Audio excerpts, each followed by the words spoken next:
Boom!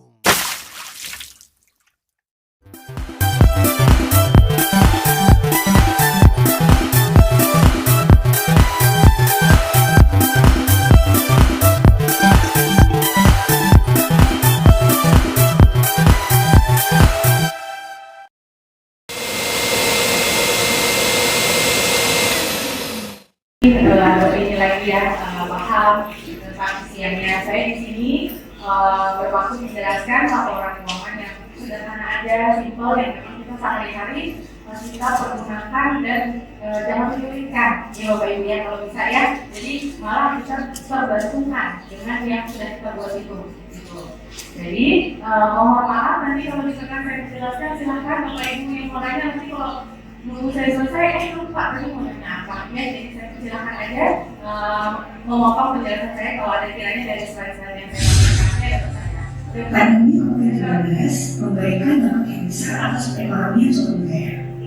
Salah satu dampak pandemi yang signifikan adalah dunia bisnis. Terbukti banyak usaha-usaha yang tutup di masa pandemi.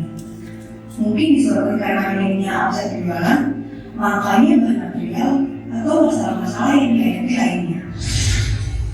Ngomong-ngomong soal usaha nih ya, salah satunya berupa UMKM yang ternyata sedang hype di Indonesia. Hal ini dibuktikan dengan misalkan lagi. Coba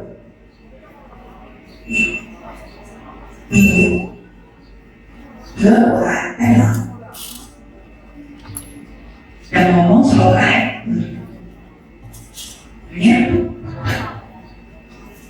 pengelolaan keuangannya, keuangan dalam ini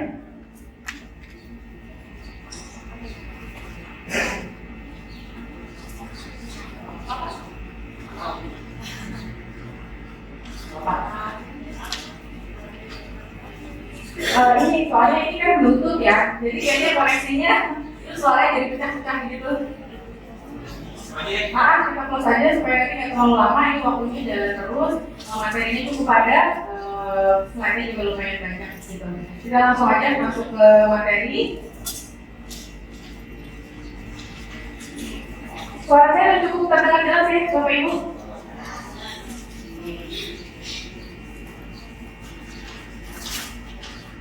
Ya, bisa langsung ke materi.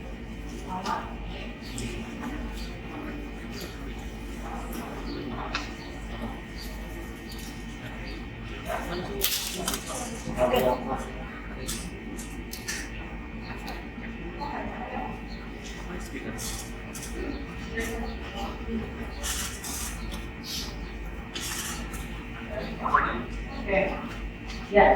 Jadi di sini memang kalau laporan keuangan kayaknya di setiap aspek bisnis, apapun institusinya, apapun lendernya gitu ya, apapun skalanya, semuanya membutuhkan laporan keuangan. Jadi untuk apa? Karena ia agar semakin berkembang pesat, bisnis mampu bertahan serta menjadi salah satu penggerak roda perekonomian. Adapun aspek tersebut yaitu ya tadi yang kita bilang laporan keuangan. Dan bagi para pebisnis udah nggak asing lagi pastinya mau apapun ininya ya gitu, bentukan laporan. Memang dia ada format khusus, cuma kan bentuk penyajiannya itu balik lagi ke skala bisnisnya ya, skala usaha yang kita lakukan gitu. Jadi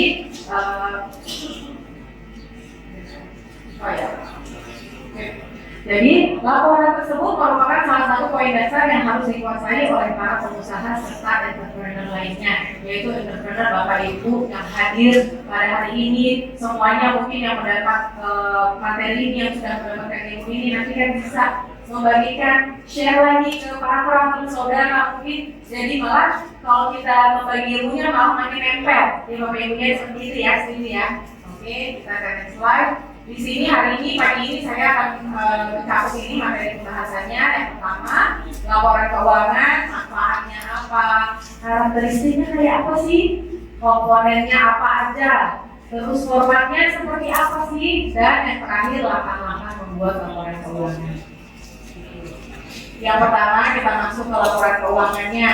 Jadi dia kalau definisi bakunya itu adalah ya dokumen atau catatan tertulis yang menyampaikan aktivitas kegiatan bisnis, kinerjanya dalam satu perusahaan atau satu kegiatan usaha.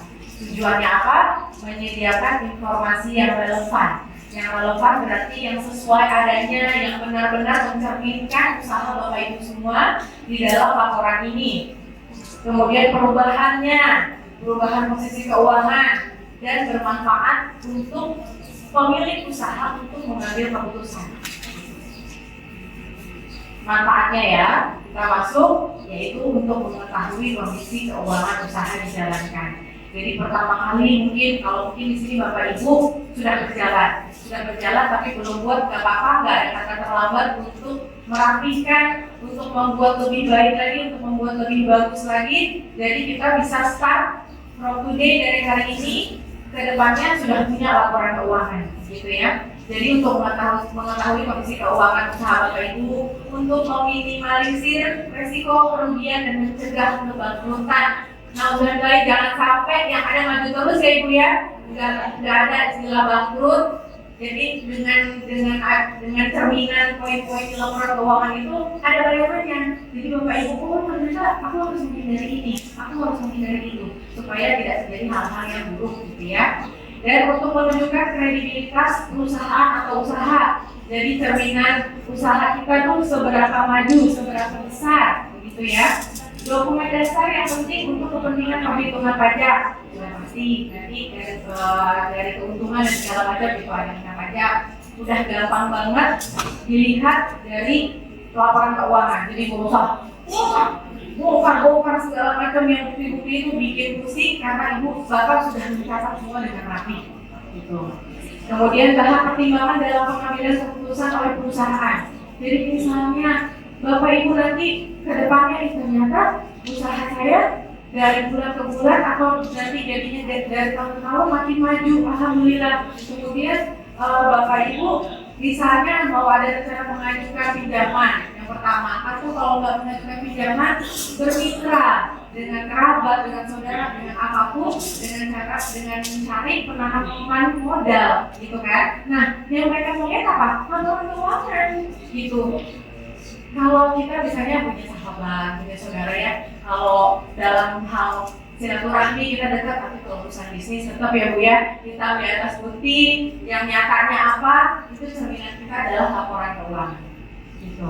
Kemudian sebagai bahan pertanggungjawaban perusahaan kepada pihak internal maupun eksternal, seperti saya bilang ke pihak internal mungkin para pekerja sesuai nggak imbal hasil yang kita mungkin bagikan kepada mereka, dan kalau eksternal itu tadi saya bilang kalau kita butuh pinjaman untuk investor lagi, kita bisa bawa laporan keuangan. Kemudian karakteristiknya itu seperti apa sih yang dibilang laporan keuangan, ya? Nah, di dalam laporan keuangan harus ada beberapa poin ini, Bapak Ibu. Informasi atau data harus bermanfaat dan dipahami. Jadi memang data-data di situ kita bisa lihat, gitu loh, bisa lihat tanpa harus yang aku ini, kita udah bisa tahu sendiri, oh data ini, gitu. Hasil analisa harus relevan dengan pengambilan keputusan. Jadi misalnya dari laporan keuangan itu kita udah bisa tahu, oh berarti saya untung ya ternyata ya dari bulan lalu, 6 bulan lalu ke sekarang alhamdulillah berkembang besar. Gitu. Jadi saya mau nambah lagi deh cabangnya, gitu ya. Jadi itu kita bisa tarik semua dari laporan keuangan. Kemudian informasi dan data yang disajikan dalam laporan keuangan harus dapat dipercaya. Sudah pasti yang kita cantumkan menurut kondisi yang sebenarnya ya Bapak Ibu. Misalnya kita mau nulis angka yang enggak sesuai gitu misalnya. Sebenarnya nggak ada yang tahu, ya kan ya. Sebenarnya nggak ada yang tahu kita aja gitu. Tapi apa? Nextnya itu bakal jadi kayak benang kusut. Karena kan kita lupa ya, maksudnya yang tercantum itu kemarin apa? Misalnya saya kasih contoh ya. Misalnya bulan ini kita mencapai gitu ya, misalnya 10 juta gitu. Terus kita tahu nih, kita kan bisa ada prediksi ya kira-kira aja kalau keadaannya sesuai dengan yang kita harapkan berjalan dengan semestinya bulan depan saya bisa dapatnya mungkin 20 juta atau 25 juta lah gitu. Nah terus Ibu mau tulis 25 juta itu di bulan yang sekarang, berarti nggak relevan nih Bapak Ibu ya, karena kan belum kejadian gitu. Kalaupun misalnya ibu bilang, saya ingat gitu. Saya yakin sekarang ibu ingat seminggu depan dengan macam-macam dari pikiran kita itu lupa. Yakin deh, ya nggak apa-apa ibu? Iya kan? Udah ibu tahu kan di sini kan macam-macam ya, belanjaan ya, apa merah, untuk anak segala macam udah deh, udah gitu, mungkin gitu. Jadi informasi yang didapat harus memiliki sifat daya banding. Itu dia yang kita bilang karena laporan keuangan yang kita sajikan itu bulan per bulan, tahun per tahun, yang kita bisa lihat aja dari bulan ke bulan itu growth kita kayak apa. Jadi kita bisa bandingkan. Itu sangat membantu kita untuk ekspansi usaha kita. Komponennya apa aja sih? Bagi-bagi komponen laporan keuangan, yuk kita intip. Nah, di dalamnya ini ada identitas mata perusahaan. Ditulis tuh, ibu misalnya apa? Nasi uduk Bu Ida, gitu ya, misalnya atau usaha. Nah, identitasnya tulis apa? Di cabang apa? Alamatnya apa? Itu lengkap semua. Cakupan laporan keuangan dalam satu usaha atau beberapa unit usaha. Jadi di sini saya mau sampaikan juga nih Bapak Ibu, kalau misalnya ibu punya lebih dari satu usaha gitu ya, roti misalnya, terus ada misalnya hijab gitu ya, punya juga. Nah itu bisa ibu buat bagan masing-masing, disatukan dalam satu kotak tapi jangan dicampur gitu. Jadi masing-masing supaya ibu bisa lihat keuntungan dari si roti berapa, ya kan? Keuntungan dari yang hijab berapa gitu, atau keuntungan dari ayam bakar misalnya gitu. Nah itu bisa dilihat. Tapi untuk memudahkan ibu bisa menjadikan satu ini ya gitu, satu kumpulan laporan keuangan itu. Jadi ibu kayak tinggal nitip aja. Kemudian mencantumkan tanggal atau periode pelaporan itu udah udah jelas dan ibu gampang trackingnya. Seandainya ibu mau cek lagi waktu itu sama berapa ya ada transaksi ini, ibu dengan gampang tinggal tengok sini, nggak usah buka-buka kwitansi, bongkar-bongkar, yang ada peratapan semua satu rumah nggak nemu satu kwitansi ya kan. Nah terus yang terakhir menggunakan mata uang tertentu dalam laporan. Ya udah kita pakai rupiah aja kan ya, kalau kamu US dollar susah nanti ya Bu ya. Jadi yang kelima masuk ke format. Ini kalau dilihat mah agak ribetnya sebenarnya, tapi pokoknya intinya poinnya di sini saya mau bilang mengandungnya adalah laporan arus kas, jelas, kas yang kita pergunakan seperti apa, laba ruginya udah jelas banget karena kita mau tahu untung apa enggak sih aku itu usahanya gitu ya. Laporan neraca, nah kewajiban kita seimbang nggak dengan ini kita gitu ya, kasnya gitu ya, pasifah sama aktifah gitu ya. Terus laporan perubahan modal, misalnya modal 2021 segini, terus di akhir tahun sekian, berarti kan modalnya bertambah gitu ya. Misalnya nanti 2022 kita harus cantumkan ada laporan perubahan modal, entah itu memang dari keuntungan usaha atau ada yang menanamkan modal gitu. Oke, kita ini ada contoh pembukuan harian simple, cuman ditulis aja keterangannya. Jadi nomor, tanggal, keterangannya, uang masuk alias debit, uang keluar adalah kredit, kemudian saldo. Jadi kalau uang masuk kan pasti dari penjualan ya Bapak Ibu ya, tinggal tulis aja penjualan apa. Kemudian uang keluar yang merupakan beban kita semua deh, gitu. Beban apa semua, terus hasilnya tinggal dikurang aja, gitu deh. Dapat itu saldonya. Nah, kemudian ini permisalan aja ya Bapak Ibu supaya contohnya, misalnya Bapak Ibu bisa pakai apa aja yang paling gampang buku ya. Kalau misalnya kita membuat manual buku yang kayak buku sekolah tapi yang agak panjang gitu kan, itu gampang gitu. Karena kalau misalnya pakai model yang file gitu juga bisa, cuman manage-nya lebih agak ribet lagi. Kalau buku misalnya tahun 2022 ya udah satu buku itu udah ibu ada semua kasnya, laba rugi, nanti neraca sama perubahan modal gitu ya. Mungkin kalau nggak mencakup 4 ini pun ibu sudah mulai salah satunya aja sudah cukup bagus menurut saya. Nanti kan itu kan berkembang ya, nanti kan Bapak juga lihat gitu, oh ya berarti kalau saya mau lebih bagus lagi saya lengkapin lagi gitu. Saya harus naik lagi nih step laporan keuangannya biar komplit sampai Bapak Ibu bisa punya laporan keuangan tadi di dalam laporan keuangan gitu. Nah ini rekapitulasi pendapatan kotor. Jadi langsung direkap bulan per bulan dari Januari sampai Desember. Dari Januari Desember pendapatan kotor, beban usaha, pendapatan bersihnya berapa. Jadi dikira pendapatan kotornya ini udah mencakup beban-beban ya ibu ya. Nah yang ini udah dikeluarin nih dari ini, jadi ini bersih, si pendapatan kotor dikurang beban usaha. Dapatlah untuk 46 juta. Gitu. Ini cerminan menurut saya yang Bapak Ibu, saya yakin Bapak Ibu semua bisa melakukan ini. Terlepas ada bekal, ada enggak, yang penting bisa udah ada bayangannya. Nanti sambil jalan, saya yakin itu tambah pintar, tambah ahli lagi. Amin. Nah ini contoh simpel juga PT Untung terus arus kasnya dari kegiatan usaha. Nah jadi ini formatnya kayak gini nih Bu. Misalnya buat arus kas yang diterima dari pelanggan 10 juta. Dikurangilah, ada ini nggak kita pengeluaran kas, biaya hutang. Kita punya hutang nih sama tetangga, sama saudara, masukin sini, jangan lupa. Gitu. Jadi punya utang nih 4.500.000. Nah 4.500.000. Kas bersihnya berapa? Ini dikurangin. Nah kalau misalnya ada komponen lagi nih tidak ini, tambahin lagi bawah di sini. Jadi sampai ibu punya kas bersih. Pokoknya sampai bisa dibilang bersih lah, gitu ya. Nah, arus kas dari investasi. Arus kas dari investasi itu pembayaran kas dari pembelian perlengkapan.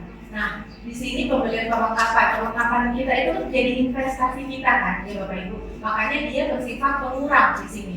Jadi 10 juta ditaruhlah sebagai pengurang Bu, gitu. Karena misalnya kita beli apa sih? Kompor misalnya. Ya itu jadi aset kita ya. Nah, jadi mengurangi, gitu. Nah, ini arus kas dari kegiatan pendanaan. Nih saya bilang tadi misalnya kita bermitra, kas diterima dari pemilik usaha, ada tambahan 25 juta. Di tengah jalan ibu ada keperluan, bapak tiba-tiba ada keperluan mendadak, perlu 16 juta. Dicantumin Bapak Ibu, karena Bapak Ibu apa? Harus mengembalikan lagi supaya enggak berantakan, gitu. Mungkin kalau memang dananya ada bisa ngambil dari situ karena urgent sekali misalnya. Jadi tapi kita catat sehingga kita punya arus kas bersih dan saldo per 31 Januari 2020 ketemulah si angka 4.500.000 gitu. Dari sini informasi ini ada yang bingung kan Bapak Ibu? Masih cukup oke, masih cukup simple ya? Tinggal cantumin aja mungkin dengan bahasa yang memang Ibu pahami gitu Pak. Gampang ingatnya lagi nanti, oh iya ya waktu itu saya ada ini gitu. Ini kan memang summary ya, summary per Ibu. Oh ya, silakan Ibu.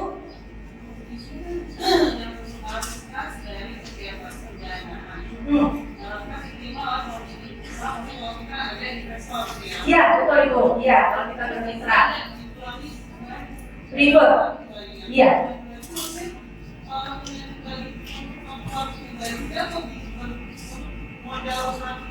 Keperluan pribadi kita, misalnya enggak, iya, gitu. Makanya kita tulis pengambilan pribadi, gitu. Karena itu memang menjadi poin penting, gitu. Karena kalau yang mencakup usaha kita nggak tulis pengambilan pribadi, gitu. Jadi kalau misalnya untuk modal, uang keluar buat modal, misalnya beli apa? Pasti dari bentuk aset. Masuknya ke arus kas dari investasi. Gitu. Jadi kalau misalnya kita misalnya kita keluarin uang, pasti kan kita mau membeli sesuatu, gitu kan Bu. Gitu. Teorinya seperti itu. Nah itu masuknya ke pembayaran yang arus kas dari investasi. Jadi jawabannya gimana? Kan investor kita, kita pakai itu dari kita sendiri, tapi untuk laporan ke investor kan pasti akan banyak ada pertanyaan. Oh ini Bu, jadi sebenarnya 25 juta, misalnya gini, 25 juta itu diterima oleh dari pemilik usaha. Nah terus tapi kita, jadi 16 juta ini kira-kira gini, 16 juta ini bukan ngambil si duit investor gitu, tapi dari overall pendapatan kita di sini. Tapi kita harus cantumin di situ karena harus kas dari kegiatan pendanaan, maksudnya kolomnya gitu. Jadi bukan dari uang investor itu kita pakai. sekian gitu. Jadi poinnya harus kita cantumkan di situ agar kita bisa tahu nanti oh aku ada ngambil waktu itu dari uang perusahaan itu seperti itu. Benar gitu. Nanti waktu saat kita mau ganti kita masukkan lagi ke dalam ini perubahan modal.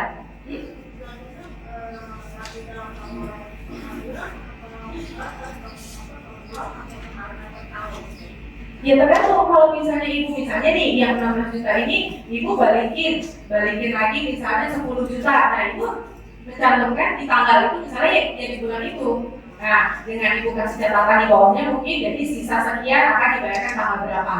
Gitu menurut saya itu lebih jadi reminder kita lebih gampang lagi ibu ini kan. Misalnya ibu cuma cantumin aja, yang sisanya udah bayar belum enggak apa gitu kan? Maksudnya mix di situ. Gitu loh. Betul, iya, benar. Iya, jadi menjadi poin lagi, betul. Jadi ibu akan balikin lagi gitu loh. Jadi nggak mengganggu komposisi laporan keuangan. Kemudian kita ini yang laporan baru di yang tadi kayak yang di depan itu ya debit kredit, pendapatan usaha. Di sini pendapatan jasanya sekian 100 juta langsung biar simpel aja, jadi cuma satu poin di sini saya cantumkan. Kemudian bebannya ada beban tenaga kerja, operasional, transportasi, listrik, air, iuran, peralatan kantor dan jumlahnya totalnya sekian. Nah kebetulan sih 46 juta ya sesuai dengan tabel yang di depan tadi. Kemudian ini bisa dilihat untuk per tahun jadinya ya Bapak Ibu. Jadi rekap dari semuanya. Jadi kalau misalnya Bapak Ibu punya buku, jadi bulan per bulan tinggal dibikin ringkasannya aja, jadi per 1 Januari sampai 31 Desember sesuai dengan tahunnya. Nah, kemudian di sini neraca. Ada nggak sih Bapak Ibu yang udah bikin neraca di sini? Oh. Jadi neraca itu mengandung dua nih komposisinya nih. Ada aktiva, ada si pasiva, ada si harta, ada si kewajiban. Jadi yang masuk ke harta apa aja sih Bapak Ibu? Nah ini kas, piutang itu orang yang berutang sama kita ya Bapak Ibu ya. Jangan lupa ditagih. Perlengkapan, nah masuk tuh aktiva lancar yang tadi saya bilang. Terus jumlah aktiva lancarnya kita cantumin ada tekanan sedikit supaya nanti kita tahu ini jumlahnya dari si komponen-komponen ini gitu ya. Terus aktiva tetapnya misalnya ya nggak ada aset yang musim besar mungkin nggak ada, berarti kita kosongin aja atau di ini aja ya, di skip aja gitu. Langsung lah jumlah aktiva tetapnya nggak ada, total aktiva ya sudah. Jadi Bapak Ibu dari sini aja total aktivanya dari itu 25 juta totalnya. Sebelah kanannya, nah harus seimbang. Di sini sebelah kanannya ada hutang lancar. Hutang kita yang berhutang, alhamdulillah semoga nggak ada. Amin ya Bapak Ibu. Orang aja yang berhutang sama kita jadi dapat pahala, menggunakan orang lain tapi jangan balik lagi ya Bu. Kenapa Bu? Nah terus ini jumlah lancar udah modal perusahaannya 25 juta. Jumlah modalnya jadi 25 juta. Jadi dia aktiva pasifanya jelas ya, saya hasilnya lebih terang ya. Terus ya, jadi neraca kayak gini. Mungkin bertahap lah seperti saya bilang tadi, bertahap. Nanti Bapak Ibu dari laporan dicari dulu atau dibuat tabel kayak yang depan banget itu tadi yang dari penjualan ini. Setidaknya semua Bapak Ibu ada cerminannya, ada tolak ukurnya. Gitu, itu kayak kaca dari usaha yang kita lakukan sebenarnya gitu. Mau sesimpel apapun, tapi memang lebih baik mengikuti format yang sudah ada.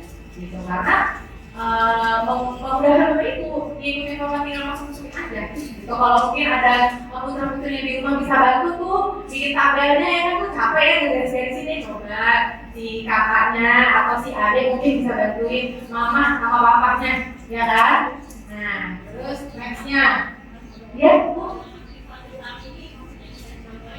alat-alat berat sih mungkin ya kayak misalnya oven, beli oven ide, nah itu masuk aktiva tetap. Nah, etalase yang mungkin ya memang betul, ya, mixer yang misalnya yang gede gitu ya, bukan yang bisa tangan.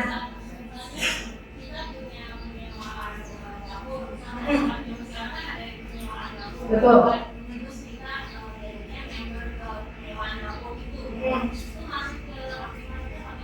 Itu kayaknya masuknya ke operasional jatuhnya. Iya, Bu. Karena kan kita bukan owner dari alat itu. Ini yang benar-benar kita beli gitu, beli sendiri si alat beratnya gitu. Nah, di sini terakhir tadi ada Pak Woli dari si laporan keuangan itu terkait dengan laporan keuangan ya Ibu. Tadi dia bilang tadi ya, ada bapak sama bapak pasti itu nilainya harus sama atau Harus sama. Kalau nggak sama berarti ada misi sebelumnya. Gitu. Nanti Ibu tinggal itu aja. Itu gampang banget ya. Oh berarti saya tadi nggak contoh. Kalau ini ada yang bincang, gitu. Harus sama. Laporan perubahan modal ini yang terakhir, posisinya sebenarnya ini Ibu bisa lihat, alhamdulillah usahanya tambah maju dari 1 Januari 2020 25 juta. Laba bersih 2020 46 juta. Nah di sini saya bilang tadi Bu, ngebalikin nih, ya kan? Dikurang, ini yang tadi dikurang, dimasukin lagi nih yang tadi pengambilan pribadi. Nah 46 juta. Ceritanya Ibu belum balikin nih, Bapak belum balikin, dananya belum ada gitu. Harus tercermin lagi nih di sini gitu. Nah 46 juta dipotong dari laba, 16 jutanya belum kembali, jadi bersihnya 30, jadi 25 tambah 30 jadilah 55 juta. Jadi 55 juta ini apa? Yang buat modal ke Januari 2021 gitu. Nanti dibikin lagi kayak begitu. Setidaknya gini, kalau misalnya Ibu misalnya ini saya mau mengisi pengambilan pribadi, Ibu kan bisa lihat cerminannya apa. Oh berarti saya ingat saya ada pengambilan pribadi, ada prepaid, nanti tinggal saya kembalikan. Yang penting jangan lepas dari pencatatan. Itu aja. Gitu. Nah kemudian itu formatnya, langkah-langkahnya ya sebenarnya itu udah mencakup semuanya. Tadi cuma kita lepas lagi ini. Jadi gimana sih buatnya gitu kan? Dibuatnya nih, laporan keuangan yang baik adalah yang disusun secara lengkap, benar, tidak direkayasa, netral, tidak memihak siapapun dan dibuat sesuai kaidah standar akuntansi keuangan. Tapi kan tidak semua orang punya ilmu akuntansi yang sibuk gitu. Jadi memang learning dari doing, ya kan? Istilah itu udah paling benar menggambarkan situasional kita sekarang ini.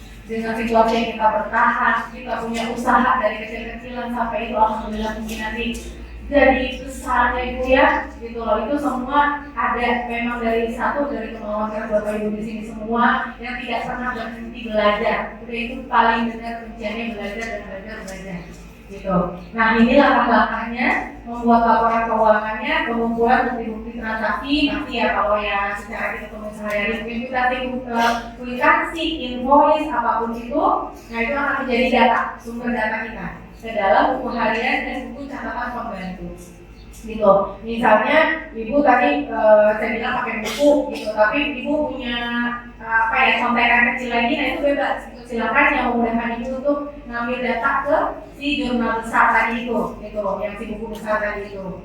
Nah ini menggolongkan bukti transaksi ke dalam jurnal dan menggolongkan menurut nomor kode akun. Apaan sih Mbak Tika ini nomor kode akun gitu. Nah kalau yang tadi kan jurnal itu kan tadi misalnya kas masuk, kas keluar gitu ya, itu jurnal namanya. Nah terus kode akun nanti misalnya Ibu udah banyak nih, udah banyak beban ini banyak itu, nah nanti Ibu kasih nomor-nomor aja supaya memudahkan Ibu nanti lihat, oh yang nomor 2 kan itu ya. Gitu. Sebenarnya ini buat kode kita sendiri gitu ya, kode kita sendiri supaya kita gampang. Lebih baiknya kalau misalnya di depan itu misalnya sebelum mulai bikin laporan keuangan misalnya Ibu udah tahu oh nomor 1 nanti saya pakai begini, nomor 2 ini, jadi nanti kalau ada orang lain yang membaca itu nggak perlu nanya-nanya ke Ibu dan tahu karena Bapak Ibu udah mencantumkan keterangan itu di depan gitu. Itu sebenarnya informasi tambahan yang sangat membantu pihak ketiga untuk membaca laporan keuangan kita gitu ya. Kemudian ini pemindahan data dari jurnal ke buku besar. Tadi yang dari kecil-kecil itu Ibu pindahkan ke si buku gitu. Jadilah dia satu bagan lengkap ya kayak tadi laporan laba rugi atau laporan auskas gitu ya. Ini melakukan Pembuatan, penyesuaian, dan penyusunan neraca. Tahap penyusunannya adalah membuat format laporan keuangan yang sesuai dengan kebutuhan perusahaan. Misalnya ibu butuhnya apa? Ya ini sih butuh yang bikin yang ribet-ribet, tiba-tiba apa gitu. Tapi yang penting kan ibu tahu nih usaha ibu berkembangnya sampai mana, beban-beban yang ibu keluarkan sampai mana. Misalnya ibu beli bahan baku gitu ya, ibu tuh udah belanja sekian gitu. Terus yang ibu rencanakan misalnya bikin roti. Misalnya ibu cuma bilang, oh saya belanja tuh buat bikin 50 roti. Ternyata dengan bahan yang ibu beli tuh ibu bisa bikin 100 roti. Nah kan berarti ibu udah ada pencatatannya ya. Tadi berarti oh saya dengan bahan yang segini bisa sampai 100 roti loh. Gitu. Jadi ada itu penghematan. Kalau enggak, kalau ibu nggak catat, ibu bisa beli 2 kali bahan untuk mencapai 100 yang ada mubazir. Sebenarnya cukup gitu bahan yang udah bapak ibu beli. Kemudian ini ada kesalahan-kesalahannya. Pasti kalau nggak salah mah kita nggak belajar ya bapak ibu ya, gitu. Kalau salah dulu kayaknya deh gitu. Tapi kalau memang kita udah udah mengikuti banyak pelatihan, udah mengikuti macam-macam experience, udah dapat experience dari hasil transaksi kita usaha tuh, mudah-mudahan kita bisa meminimalisir ya kesalahannya gitu. Nah, yang pertama, memperkerjakan terlalu banyak orang. Ada pernah nggak yang mengalami bapak ibu di sini? Jadi usaha belum mulai, udah jadi 10 orang. Nah, bayarnya pakai apa? Nanti, ya kan? Itu belum ada bayarannya, belum ada perhitungan kira-kira saya untungnya berapa. Kita lagi menjajaki juga usaha kita sendiri. Udah banyak gitu ya kita ingin orang. Jadi tidak disarankan memperkerjakan terlalu banyak orang, sesuai kebutuhan aja. Mungkin kalau yang kayak kita entrepreneur atau UMKM ini kan jatuhnya masih lingkup keluarga ya, bapak ibu ya, kalau saya nggak salah ya. Gitu, kecuali udah expert, udah banyak reseller segala macam, baru ada orang-orang lain gitu. Tidak mengembangkan potensi karyawan. Jadi mungkin tahu nih staffnya ini, yang kebantunya ini, admin mimin-miminnya ini sebenarnya bisa lo ngerjain yang ini gitu. Tapi akhirnya jadinya kita rekrut 1 orang lagi buat kerjain itu, padahal dengan 1 orang dengan kita naikin share dikit dari yang seharusnya kita udah dapat 2 skill dalam 1 orang. Gitu itu udah menghemat kan. Gitu. Jadi sebelumnya memang kalau kita merekrut tenaga kerja yang memang akan membantu kita di keseharian kita dalam bisnis kita itu, sebaiknya memang kita kenali betul dia itu bisa apa aja sih gitu loh. Jadi jangan kita merekrut orang satu lagi yang padahal orang yang sebelumnya udah bisa. Ya setuju ya bapak ibu ya gitu. Nah ini menggunakan uang perusahaan untuk keperluan pribadi. Tadi kita bilang ada privé, tapi jangan keseringan ya bapak ibu. Begitu lihat apa dikit, pakai dulu beli Shopee, Tokped, scroll, ada lucu di bajunya loh. Saya gitu nggak sih? Kata saya aja kali ya. Betul. Ya pokoknya dipisahkan. Dan memang keperluannya itu memang sangat urgent sekali, mendadak, darurat yang memang bisa dipertanggungjawabkan. Gitu. Tapi kalau cuma jadi kan bisa jadi trigger untuk memancing ya. Ini lumayan loh, aku pakai dulu Sebaiknya dihindari ya.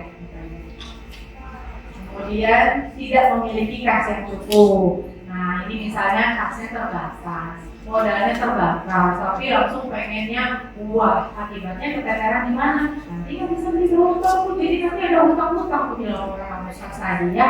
Gitu. Jadi malah di situ jadi nggak bagus. Jadi orang harus next aja hutangnya banyak.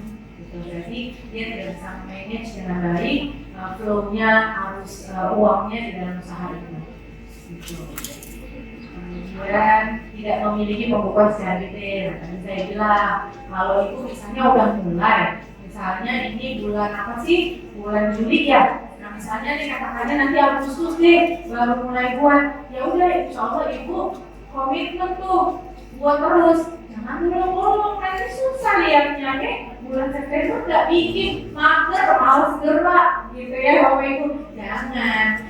Pokoknya harus dibuat serapi mungkin, mendisiplinkan diri untuk saya harus buat karena buat kemajuan usaha. Gitu. Jadi memang sebaiknya secara berkala dibuat dengan format yang sudah memang Bapak Ibu mudah lah gitu ya, pokoknya jangan bikin ribet lah gitu. Nah, kiatnya apa nih? Modal usahanya, mengelolanya kayak apa?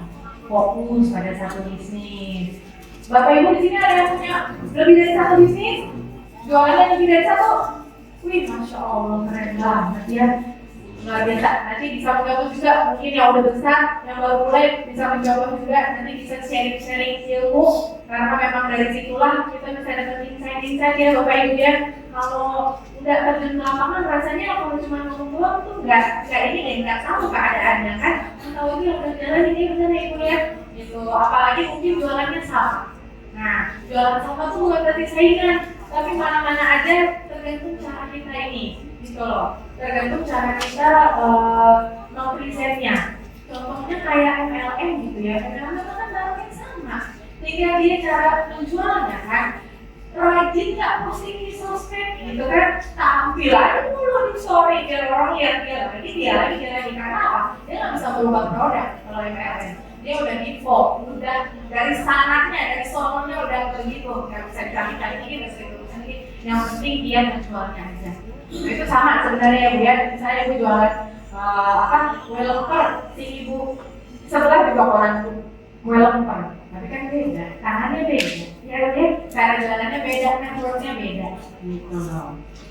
Jadi kalau ini fokus pada satu bisnis, insya Allah yang mau memulai atau mungkin yang baru mau menjajaki apa sih, entrepreneur apa sih ya, ini UMKM, coba fokus satu dulu, gitu. Membuat perencanaan keuangan yang tepat, udah punya bayarannya setidaknya mungkin belum dituangkan, kalau yang baru mulai mungkin belum bisa menuangkan ke ini, tapi setidaknya coret-coretan sendiri pasti punya ya Bapak Ibu ya, coret-coretannya kira-kira udah tahu lah ilustrasinya nanti mau bikin apa gitu loh, mau ada tokonya sendiri, mau ada etalasenya atau nggak usah online aja, foto-foto aja di marketplace ya Bapak Ibu ya, gitu. Sekarang saya tahu teman saya punya lapak di Tanah Abang itu banyak sekali yang tutup ya Bapak Ibu ya, gitu. Ada sekali tutup, kemudian beralih semua online. Jadi foto-foto baju, semuanya itu foto. Jadi mereka butuh model, gitu kan. Nah, penyajian model foto juga sangat berpengaruh. Nanti akan dijelaskan oleh Bapak Riza, gitu. Jadi itu semua saling berkaitan semua, gitu. Jadi sekarang yang penting adalah strategi kita merencanakannya itu seperti apa, mempresentasinya seperti apa, insya Allah konsumennya naik terus, amin ya Ibu. Apa ini ya Ibu ya? Ibu mah yakin deh bisa, Ibu insya Allah bisa. Seantero jagat raya tahu nanti Ibu siapa Ibu? Bu Sumiati, Ibu jualannya apa kalau daging, ya orang nanti terkenal daging Ibu Sumiati seantero jagat raya se-Indonesia Raya. Amin ya Allah. Agak sulit, nggak ada yang sulit insya Allah. Cuma momennya, semua balik ke momen. Cuma momennya itu nggak tepat. Nanti ada yang lain, ada pasti ada kesempatannya. Ya kan tuh, gitu. Kemarin,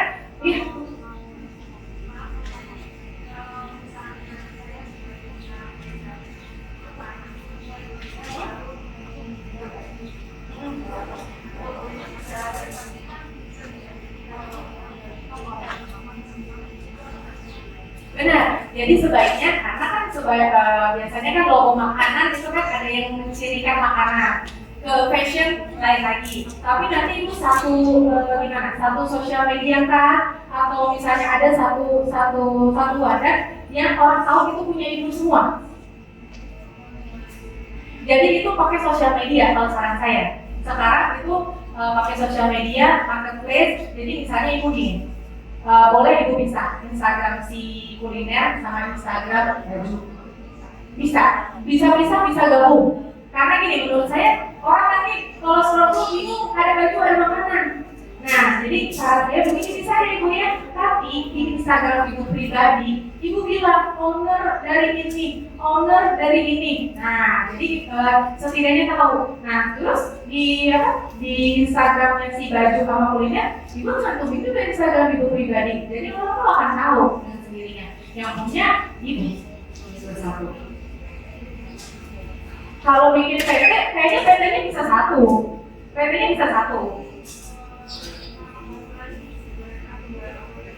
dengan dua logo itu gini, nanti kan ibu bisa discuss dulu kan waktu pemimpinan PT itu gitu loh. PT itu kan sebenarnya tempat bernaung, tapi kan logonya bisa macam-macam di bawahnya. Nah gitu, jadi nanti logo A dan logo B ini bernaung di bawah PT ini loh. Nah gitu, seperti itu. Jadi ibu bisa, itu yang tadi saya bilang strategi marketingnya seperti itu supaya orang tahu. Lalu ke PT kan biar ada badan hukum yang menaungi seperti itu kan bu. Ya. Kemudian hindari memborong saran. Nah ini, jadi mungkin udah buru-buru mau beli. Kalau saya tuh langsung di dapur ya bu ya, jadi saya tuh kalau lihat alat masak panci tuh pengen beli ya gitu. Jadi udah pengen kalau ke bahan gue pengen beli itu semua gitu ya. Nah sebenarnya nggak boleh ya. Jadi kalau kita ini blender ada 3, blender dikit fixer pengen beli juga kan, pengen entah sini kok ngeluarin lagi nih apa nih ya itu nggak saya aja kayak gitu ya bu. Nah ngeliat itu ngeluarin lagi apa kepengenan, padahal iya kan bisa ditunda nanti nextnya. Jadi sebenarnya itu bisa dilakukan bersama, tapi kita udah nafsu gitu. Nah sebaiknya kita bisa mengontrol itu, tahu momennya. Oh berarti ini saatnya saya beli ini, berarti beli di momen ini. Oh berarti kalau misalnya tadinya pakai hand mixer, jadi harus pakai yang stand mixer karena kabelnya udah banyak, butuh badan yang lebih gede lagi gitu. Nah yang terakhir itu adalah pisahkan rekening usaha dengan pribadi. Sudah dijalankan Bapak Ibu? Apa yang ada yang masih digabung? Belanja sayur, belanja bahan baku ini, pusing nggak? Jadi bisa aja sebaiknya gitu ya, biar tahu. Nah untuk saya kemarin ini ya untung deh, kok nggak ada deh gitu. Kemarin saya beli baju kemarin, beli apa itu bahan-bahan belanja buat kulkas ya. Nah jadi bisa aja gitu. Kemudian lakukan penagihan piutang. Ayo pada yang punya utang belum ditagih, yang punya piutang loh bu, orang berutang sama ibu apa jangan lupa ditagih ya. Nah ditagihnya kan juga ada cara-caranya karena kita punya usaha. Nah jadi kita lakukan penagihan piutang itu bukan serta-merta untuk apa, karena kita memang ada usaha yang mesti kita jalankan, mesti kita tutupi biaya-biayanya gitu ya. Jadi kita tagih deh, mulai telepon assalamualaikum, basa-basi dulu kan bu ya. Emang gak enak kok suasananya, tapi harus dilakukan gitu. Terus ini tadi udah saya jabarin tadi ya. Ada yang mau nanya nggak Bapak Ibu dari mulai fokus satu bisnis, membuat perencanaan, lalu di detail gitu ya. Detailnya misalnya jadi tahu nih kalau rugi bisa langsung ambil langkah yang tepat. Saya rugi, tapi saya belinya kemarin di toko ini kemahalan deh. Berarti itu survei lagi biar dapat bahan bakunya yang lebih murah, gitu kan? Jadi kita bisa menekan di biaya bahan baku misalnya seperti itu. Atau saya belinya ini kemarin kebanyakan, padahal perlunya cuma segini, gitu kan? Jadi itunya detail lah, gitu mencatatnya. Oke, di sini udah semua tadi udah dijelasin ya, sampai si piutang, kemudian kok cerewet banget. Boleh silakan ibu.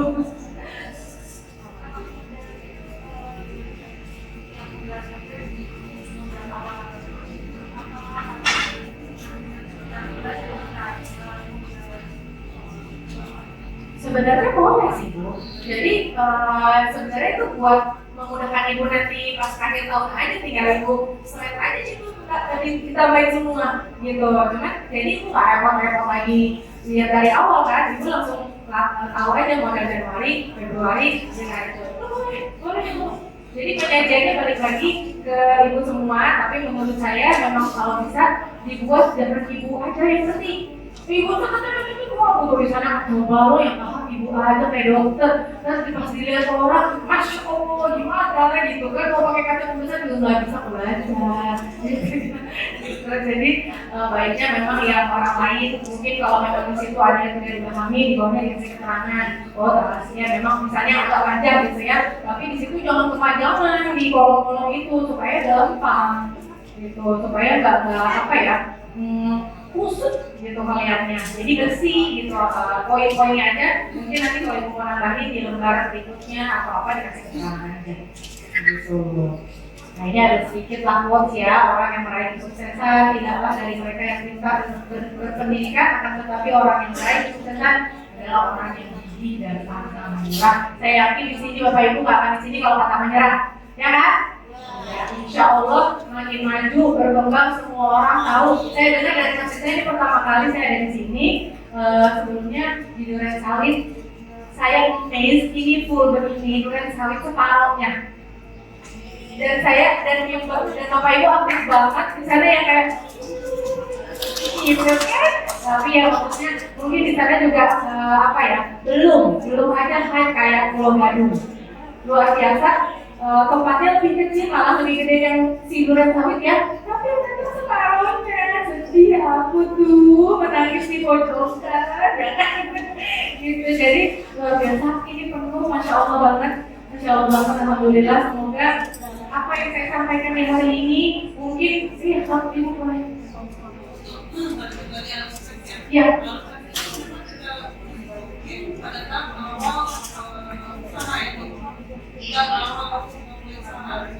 bisa atau sudah berjalan pun ibu mempunyai rekap itu nggak apa-apa, bisa. Iya benar ya. Jadi sore tadi awalnya ibu belum ketua di situ ya ibu menuangkan di situ, belum kami haruskan gitu ya.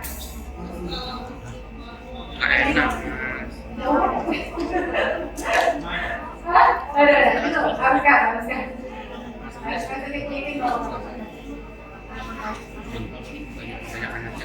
laporan haruskan. Iya.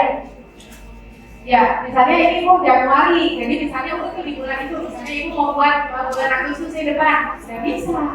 Gitu, cantumin arus kas dari kegiatan usaha, dari pelanggan, dan ibu nyontek dari penjualan segala macam.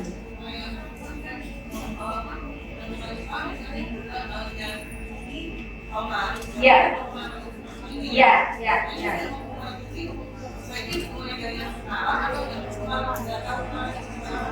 Yang kemarin ibu punya pencatatan hal-hal ibu nggak? Ada. Nah, coret-coretan aja. Boleh dari angka terakhir dari situ aja ibu mulai lagi yang ini. Gitu.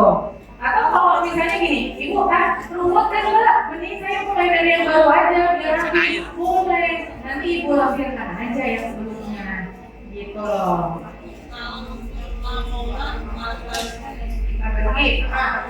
Baru rugi masih bisa pinter.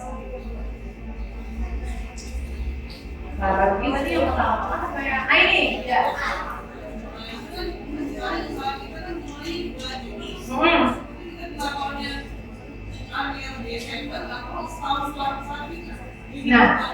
Nah, ibu mau mensetahunkannya dari mana nih? Apa enaknya dari Juni ke Juni lagi? Atau ibu genapkan ke Desember, jadi nanti itu setengah tahun berjalan, biar rapi, enaknya dari Januari ke Desember.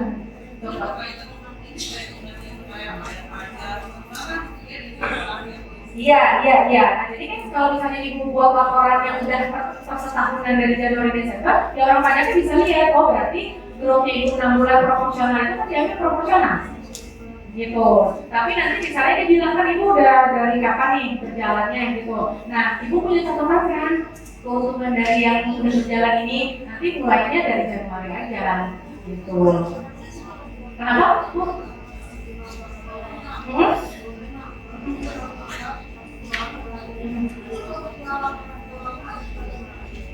Jadi mulai aja nih ibu, mulai yang baru, mulai seadanya data yang ibu punya, data yang ibu punya lah ya, yang gayanya ibu itu apapun yang ibu punya pencatatan di rumah, mulai dimasukin ke dengan format yang seperti ini, gitu. Jadi pendapatan usahanya misalnya ambil dari yang terakhir aja, mungkin kalau ambil ibu udah mulai 2 tahun lalu, ribu banget, gitu kan ribut ngeliat yang lalu. Iya, ini ambil dari yang terakhir aja. Iya.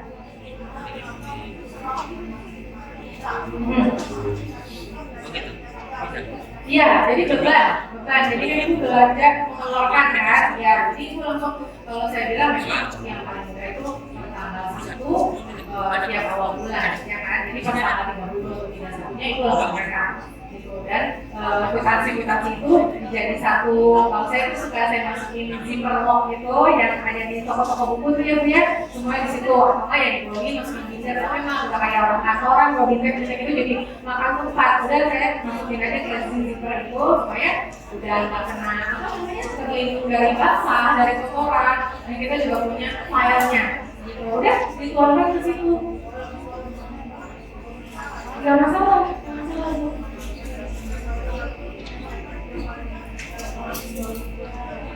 Terus betul.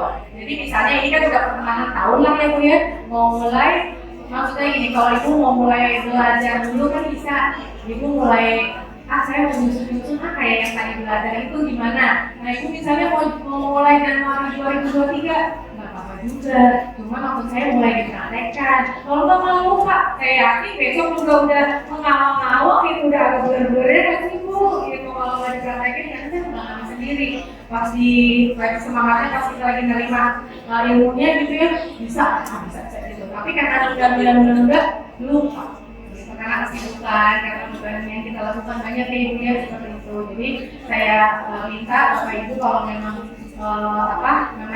ingin naik kelas ke next step-nya, mungkin mulai dirapikan, mulai dipraktekkan gitu secara sesimpel mungkin. Nah, nanti bisa kan dibantu sama teman-teman yang terkait. Mungkin kalau persiapan anak saudara, saya yakin ada yang bisa dan ada yang mengerti lah itu. Ditanyakan. Oh itu. Iya, nah. Jadi gini, untuk yang laba ruginya itu tetap bisa. Tapi kalau Ibu mau bikin satu buku nggak apa, tapi Ibu tulis. Nah kayak Ibu tadi kan laporan laba rugi si roti misalnya, laporan laba rugi baju, nah gitu, itu dipisah. Iya, jadi Ibu tahu keuntungannya berapa, beban-beban yang Ibu keluarkan untuk si satu usaha itu apa aja. Kenapa Bu?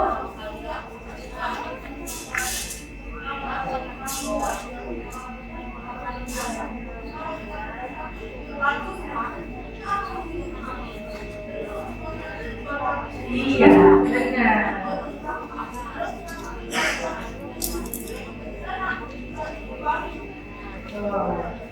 Ibu luar biasa. Saya kasih main aja di Ibu. Kalau gitu sih kan saya mau bala banget kalau gitu.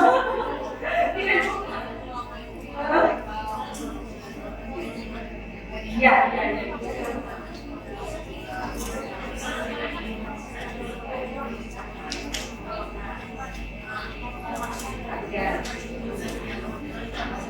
Langsung masuk.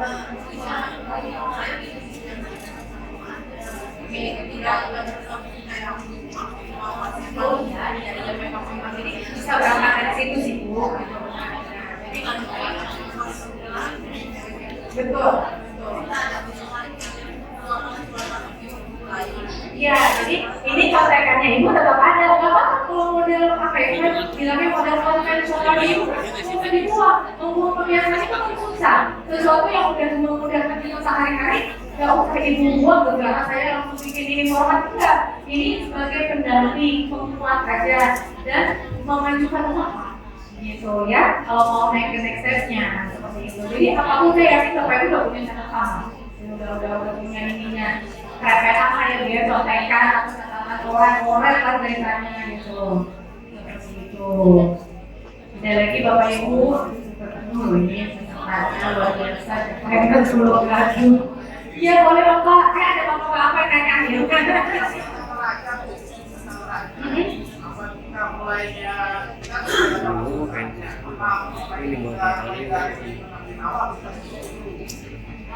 Usahanya dari tahun lalu.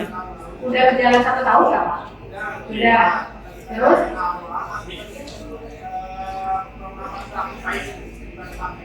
Gini, kalau Bapak masih lengkap pencatatannya yang bisa dicantumkan ke sini neraca, berkaca dengan yang sebelumnya boleh dicantumin.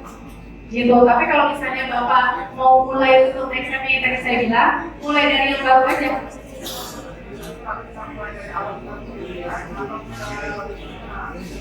Awal dari pembelian.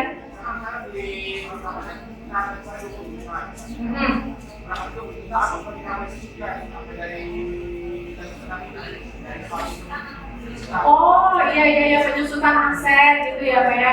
Oh, oke gini, jadi mulainya sebaiknya memang gini, balik lagi ke saya bilang bikin catatan aja di kecil di bawahnya. Misalnya Bapak mau mulai lagi supaya Bapak nggak repot-repot lagi ngoprek-ngoprek tahun lalu. Bapak mulai aja untuk neraca di tahun yang berikutnya, tapi Bapak tulis bahwa memang sudah ada penyusutan aset sekian. Dicantumin aja. Gitu loh. Jadi dari yang sudah nilai terkurangi dari penyusutan. Gitu. Jadi memang kan nggak bisa ya, misalnya kita cantumin itu, Bapak kan udah berjalan kemarin, berarti kan nanti nggak aktual. Gitu. Jadi sebaiknya kondisi yang relevan dicantumkan saja untuk ke step yang selanjutnya. Oke, ya. Demikian Bapak Ibu, saya yakin Bapak Ibu semua insya Allah bisa ya menerapkan ini ya. Oh boleh satu lagi, boleh.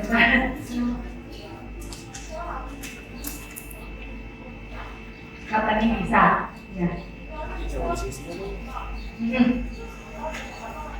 BNI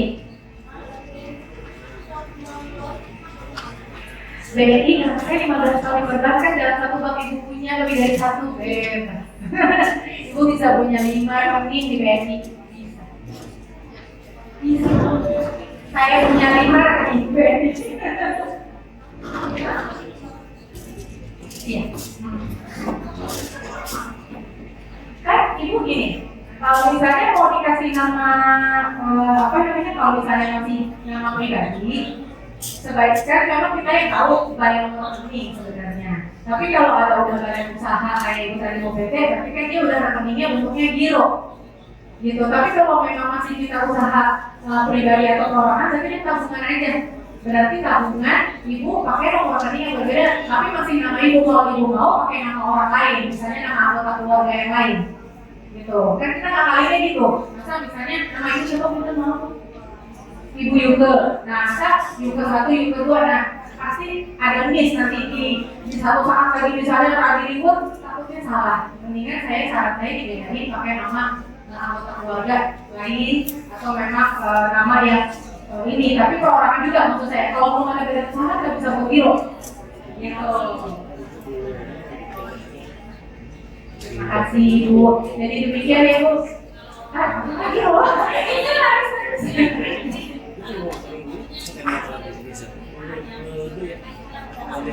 Iya. Boleh. Video tadi boleh di-share nanti nggak video yang nggak tayang. Iya.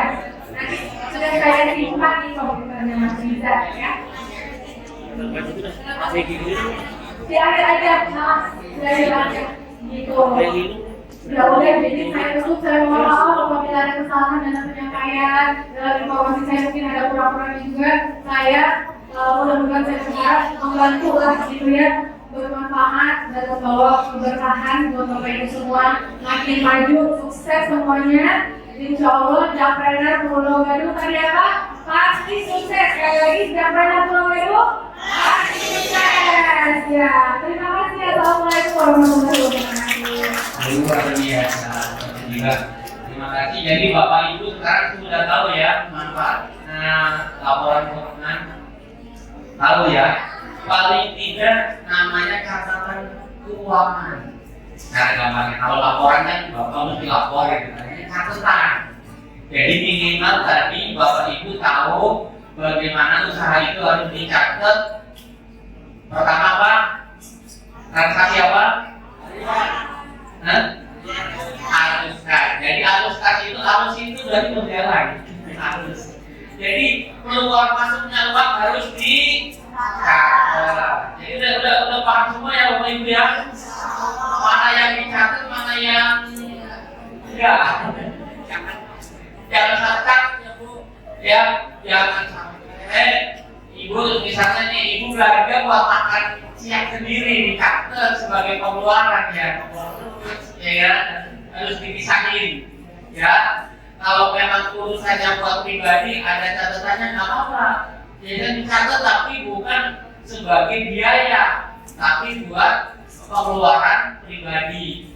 Jadi besok-besok Bapak Ibu sudah tahu contoh yang jual ayam geprek tahu ya sehari jual berapa potong dikatet ya kan, habis itu biaya belajarnya berapa harus tahu ya Bu ya, jangan dari catat itu yang penting sisanya aja ketahuan ya, sisanya buat makan yang habis. Jadi sebenarnya Bapak Ibu punya usaha yang punya potensi untuk berkembang karena tidak dicatat, jadi Bapak Ibu bilangnya kurang, rugi, padahal ruginya itu karena bukan rugi, sebenarnya karena biaya hidupnya dicatat juga. Jadi udah jelas ya Bapak Ibu? Masih semangat?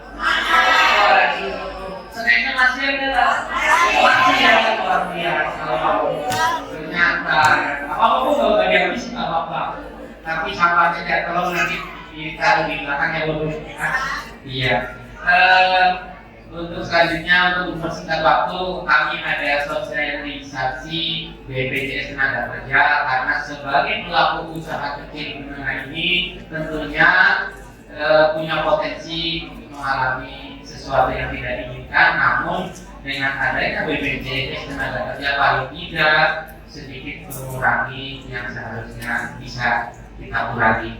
Oleh karena itu, mari kita sambut sosialisasi dari BPJS Tenaga Kerja. Waktu dan tempat kami persilakan.